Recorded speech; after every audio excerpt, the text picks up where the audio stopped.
की कैबिनेट का दूसरा विस्तार आज होने जा रहा है। 3:30 बजे शपथ ग्रहण है। 6 नए चेहरे आ रहे हैं, 2 का प्रमोशन हो रहा है। खास मेहमान लगातार हमारे साथ जुड़े हुए हैं। हमारे साथ राजनीतिक विश्लेषक आशुतोष भी जुड़ गए।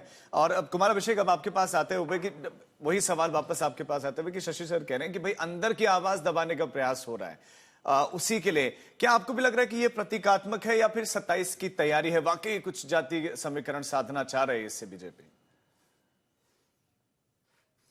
देखिए राजीव, राजनीतिक और सियासी समीकरण, जातीय समीकरण को साधने की तो कोशिश है ही है। निश्चित तौर पर उन जातियों तक मैसेज पहुंचाने की कोशिश है जो नाराज हैं। अगर आप देखें तो अखिलेश यादव पश्चिम में पूरी तरीके से जो उनका नया समीकरण जिस पर वो इस बार रिलाई कर रहे हैं उसमें है गुर्जर। तो गुर्जर और मुसलमान, क्योंकि जाट एक तरीके से अब उनके साथ उस तरीके से खड़े नहीं है जब उनके साथ जयंत चौधरी पिछले चुनाव में थे। तो अगर इस कैबिनेट में देखें तो सोमेंद्र तोमर हैं, उनको कैबिनेट बनाया जा रहा है, यानी कि उनमें मैसेज दी जा रही है। क्योंकि अभी हाल में देखें तो सपा उसमें बहुत मेहनत कर रही है। मेरठ से आते हैं और मेरठ से ही आप देखें तो अतुल प्रधान समाजवादी पार्टी के चेहरे हैं। इसी तरीके से जो नया नाम आप देखेंगे हंसराज विश्वकर्मा का। हंसराज विश्वकर्मा वाराणसी से हैं, लेकिन गाजीपुर में इस वक्त समाजवादी पार्टी का बहुत बड़ा फोकस है। एक विश्वकर्मा परिवार की लड़की के साथ की मौत होती है संदिग्ध, और उसके बाद से पूरा पूर्वांचल गरमा जाता है। तो एक एक नाम जो है उससे कहीं ना कहीं मैसेजिंग है। आप याद करिए कि 2022 चुनाव के पहले 2021 में भी इसी तरीके का मंत्रिमंडल विस्तार हुआ था, जब बड़ी संख्या में दलित ओबीसी चेहरों को लाया गया था। यह सही है कि ये सब प्रतीकात्मक है, ज्यादातर प्रतीकात्मक है, और कुछ लोगों को छोड़ दें तो सही में बहुत लोगों के पास पूरे प्रदेश की सियासत करने या फिर अपनी जाति पर उस तरीके का प्रभाव नहीं है। यह सही है कि अगर मनोज पांडे को देखें तो बड़ा कैच बीजेपी के लिए रहे हैं, जिन्हें बीजेपी लेकर के आई है। तब लेकर के आई जब वो समाजवादी पार्टी के मुख्य सचेतक थे। सपा के भीतर ब्राह्मण बड़े बड़े चेहरे थे और इतने समय से वो इंतजार कर रहे थे, तो उनको तो देना ही था। दूसरी बात, अगर आप देखें भूपेंद्र चौधरी जाट चेहरा है, जाट नेता है, लेकिन नेता से ज्यादा उनके संगठन की बड़ी पहचान रही है। प्रदेश अध्यक्ष रहे, पिछले बार भी मंत्री थे। मुख्यमंत्री योगी आदित्यनाथ से कहीं ज्यादा दिल्ली दरबार की इनकी पैठ मानी जाती है। तो इसके अलावा कैलाश राजपूत जो कि लोधी बिरादरी से आते हैं, आप उनको देखें तो 4 बार के विधायक हैं, बहुत सीनियर हैं। 1996 में पहली बार विधायक हुए थे, 3 बार बीजेपी से लगातार जीते हैं। तो इस तरीके के जो तमाम नाम है, और अगर आप जातियों को देख लें तो जाति कौन कौन से हैं, एक ध्यान रखिए, एक भी ठाकुर इस 8 में नहीं है, एक ब्राह्मण है। बाकी 7 में अगर आप देखें तो 2 दलित और 5 ओबीसी हैं। तो ये एक मैसेज है पूरी तरीके से चुनाव में। मंत्री स्वतंत्र देव सिंह क्या कह रहे हैं, एक बार कुमार अभिषेक सुना देते हैं। लाभ गरीब ले सके।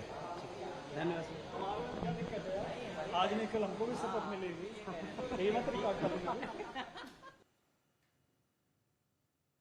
आशुतोष, आपके पास आते हुए कि जिन जातीय समीकरणों को साधने की बातें कही जा रही हैं, क्या इनमें से कुछ नेताओं को छोड़ दिया जाए? आपको लगता है कि उन जातियों में इनका बहुत बड़ा होल्ड है, प्रभाव है? देखिए, सवाल उनके प्रभाव या असर या बेस का नहीं, सवाल सिंबलिज्म है। और सिंबलिज्म इसलिए क्योंकि अब बंगाल के बाद भारतीय जनता पार्टी को उत्तर प्रदेश के अंदर चुनाव जीतना है, और उत्तर प्रदेश के अंदर जितने लोगों के नाम अभी तक आ रहे हैं, ज्यादातर देखिए को पीडीए से संबंधित है। यानी जो अखिलेश यादव का जो पीडीए का कॉन्सेप्ट है, जिसका आधार मोबिलाइज करने की कोशिश कर रहे हैं, उन्हीं जातियों या उससे जुड़ी हुई जातियों को अपनी तरफ जोड़ने की कोशिश की जा रही है। जैसे उसमें पासी जाति के लोग हैं, वाल्मीकि हैं, उसके अलावा पासवान हैं, विश्वकर्मा है। तो अखिलेश यादव ने 2022 के चुनाव में पीडीए की का जो संगठन किया था, अब उसको विस्तार देने की कोशिश कर रहे हैं। तो भारतीय जनता पार्टी को लगता है कि उसको ब्लंट कर दिया जाए अभी से, और अपने यहाँ एक जो पीडीए का जो गठबंधन है उसको अपने यहाँ दिखाने की कोशिश की जाए और ऐसी जातियों को अपनी तरफ लाने की कोशिश की जाए। तो ये बेसिकली उत्तर प्रदेश विधानसभा चुनाव के पहले ये भारतीय जनता पार्टी की कोशिश है। पीडीए की कार्ड के रूप में कैसे देखा जाए? हंसराज विश्वकर्मा जो कि मंत्री पद की शपथ लेंगे, उनसे खास बातचीत की हमारे संवाददाता संतोष ने, एक बार सुना देते हैं उन्होंने क्या कहा है। हंसराज जी हमारे साथ हैं, तो हमारे साथ भावी मंत्री हंसराज विश्वकर्मा, मंत्री तो कह ही सकते हैं ना? अभी तो नहीं, अभी नहीं मत कहिए, जब तक शपथ न हो तब तक कहने में कोई हो नहीं। मुख्यमंत्री ने तो दे दी, बताया आपको कि हाँ आप शपथ लेनी है। अब शपथ लेनी है, जब तक ले न लिया जाए। कौन कौन ले रहा है आपके साथ? अभी 6 लोग हैं। हमारे उत्तर प्रदेश के पूर्व प्रदेश अध्यक्ष, पूर्व मंत्री आदरणीय हमारे भूपेंद्र चौधरी जी हैं, मैं हूँ, कैलाश राजपूत जी हैं, एक मनोज पांडे जी हैं, एक कृष्णा पासवान जी हैं, महिला हैं, और दिलेर जी हैं जो राजनीतिक खानदान से आते हैं। कल हमारी मुलाकात हुई, ये 6 लोगों को बुलाया गया है। अब आगे देखिए कौन सी जिम्मेवारी मिलती है। इसके लिए मैं निश्चित तौर पर मैं अपनी तरफ से अपने वाराणसी के सांसद, देश के यशस्वी प्रधानमंत्री आदरणीय नरेंद्र मोदी जी और उत्तर प्रदेश के यशस्वी मुख्यमंत्री माननीय आदित्य योगी जी का बहुत आभार व्यक्त करता हूं। एक सवाल ये कि जो आखिरी में पूरी सरकार का दूसरे टर्म का भी ये 6 महीने रह गए, तो लगता नहीं है कि बहुत देर कर दी सरकार आते आते? कोई देर नहीं की है, देर आई दुरुस्त आई है। निश्चित तौर पर पूरा जितना समय मिलेगा उतना ही में अच्छा हो जाएगा। निश्चित तौर पर इसमें कोई घबराने की बात नहीं, जितना समय मिलेगा उतने ही में अच्छा काम करके और प्रचंड बहुमत 2027 में एनडीए के यहाँ उत्तर प्रदेश के अंदर आएगी। हंसराज विश्वकर्मा को कौन सा विभाग का एक्सपर्टीज है कि अगर उनको मिलेगा तो बहुत अच्छा कर जाएगी? विभाग जो भी सेवा का अवसर मिलेगा उसके लिए हम लोग तैयार हैं, जो भी मिलेगा सब किया जाएगा। ये एक तरीके से जो कैबिनेट विस्तार हो रहा है, इसमें ब्राह्मण, राजपूत, विश्वकर्मा, पासवान, ये तमाम एक तरीके से समाजवादी पार्टी के पीडीए का जवाब काउंटर है ये बीजेपी का। आप ये समझिए कि भारतीय जनता पार्टी कभी जाति की राजनीति नहीं करती है, ये एकदम दिमाग में बैठा लीजिए। ये राष्ट्रवादी पार्टी है भारतीय जनता पार्टी, और भारतीय जनता पार्टी सबका साथ, सबका विकास, सबका विश्वास, सबका प्रयास और सबके सम्मान के साथ ये सभी लोगों का सम्मान करती है।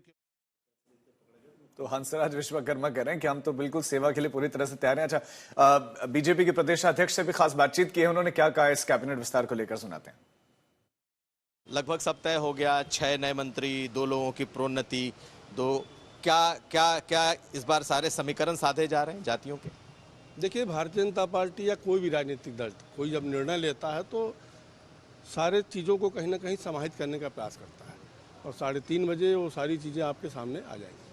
तो जो 6 मंत्री नए बनाए जा रहे हैं, जिसमें जो समीकरण है उसमें 5 ओबीसी, 1 ब्राह्मण, 2 दलित, क्या संदेश देना? मैं कह रहा हूँ कि अभी 3:30 बजे स्पष्ट होने दीजिए, फिर जवाब दिया जाए। और ये जो 6 नाम आ गए हैं और 2 लोगों को प्रोन्नत किया जा रहा है, ये सही है? फिर मैं वही सवाल का जवाब दूंगा आपको। 3:30 बजे तक वेट करिए, बस 3-4 घंटे बचे। लगता नहीं है कि आप लोगों ने देर कर दी एकदम? अब चुनाव के मुहाने पे आप कैबिनेट एक्सपेंशन कर रहे हैं, इसका फायदा मिल पाएगा उतना? क्योंकि आप हर निर्णय का एक समय होता है, और देर क्या होता है, अभी तो साल भर का करीब समय बाकी है, और काम करने वाले उतने भी काम कर रहे हैं। अखिलेश जी ने अभी ट्वीट किया इस मंत्रिमंडल को लेकर के और कहा कि भाई जितने लोगों को बीजेपी ने तोड़ा था उसमें से किसी को कुछ नहीं मिल रहा, बाकी लोग तो यूं ही रह गए, एक सिर्फ मनोज पांडे को अगर छोड़ दे तो। अब अखिलेश जी को सूची शायद पता हो या ना पता हो, पता नहीं, उनको बात पूरा। ये चतुर्मुखी विकास के लिए कृत संकल्प है। उत्तर प्रदेश विकास के पैमाने पर नंबर 1 पर आए और सर्वस्पर्शी, सर्वग्राही,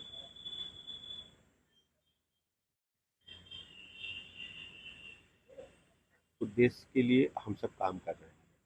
सर, अखिलेश यादव ने कहा पर्ची में लिखकर नाम आए हैं, वही नाम पढ़े जा रहे हैं। उन्होंने कहा महिलाओं को। अखिलेश यादव जी स्टेशन में हैं, उनको पता है कि 27 में उनकी दाल गलने वाली नहीं। उलूल जुलूल बयान वातानुकूलित कक्षों में बैठ करके दे, उनसे कहिए बाहर निकले, देखेंगे प्रदेश का तापमान कितना। सर, एक सवाल और, पीएम मोदी ने आज कहा है कि कांग्रेस एक परजीवी पार्टी है जो अपने राजनीतिक फायदे के लिए। कांग्रेस पार्टी है, आप सब जानते हैं कि दूसरे कंधे पर सवारी लेकर।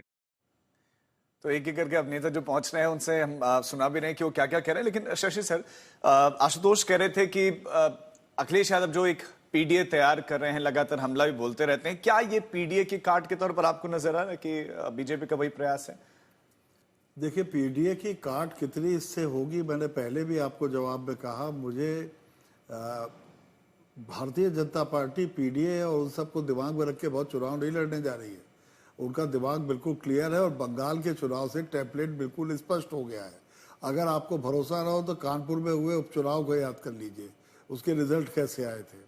तो भारतीय जनता पार्टी का अपना एक टेम्पलेट है, उस पर चुनाव लड़ेगी वो।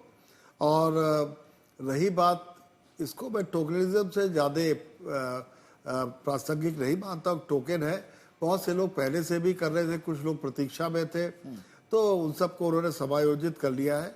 चुनाव अलग मुद्दों पर लड़ा जाने वाला है। रही बात अखिलेश यादव के पीडीए की, तो मुझे ऐसा लगता है कि बंगाल के बाद उन्हें भी अपनी रणनीति में वो एक सीजन्ड लीडर हैं, वो अपनी रणनीति पर पुनर्विचार जरूर कर रहे होंगे, ऐसा मुझे लगता है। क्योंकि बंगाल के चुनाव ने बहुत सी चीजें भारतीय राजनीति में बिल्कुल साफ कर दी हैं। तो अब अगर किसी को भी चुनाव लड़ना है, और अभी सिर्फ उत्तर प्रदेश नहीं है, कई अन्य राज्यों में भी, महत्वपूर्ण राज्यों में भी चुनाव होने हैं साथ ही साथ, तो चाहे वो कांग्रेस हो, चाहे वो क्षेत्रीय दल हो, सबको कहीं ना कहीं अपनी रणनीति पर विचार करना पड़ेगा। क्योंकि भारतीय जनता पार्टी की जो टेम्पलेट 1989 से बनी, वो आज तक प्रामाणिक तौर पर बहुत ज्यादा फायदेमंद बीजेपी के लिए साबित हुई है। तो सर समय तो बहुत ज्यादा बचा नहीं, आप कह रहे हैं कि अब वो पूरी की पूरी रणनीति बदल दें इतने समय से, मतलब पीडीए पूरी रणनीति पुनर्विचार करना पड़ेगा। ठीक है, पुनर्विचार करना पड़ेगा। कुमार अभिषेक, क्या आपको लग रहा है कि पीडीए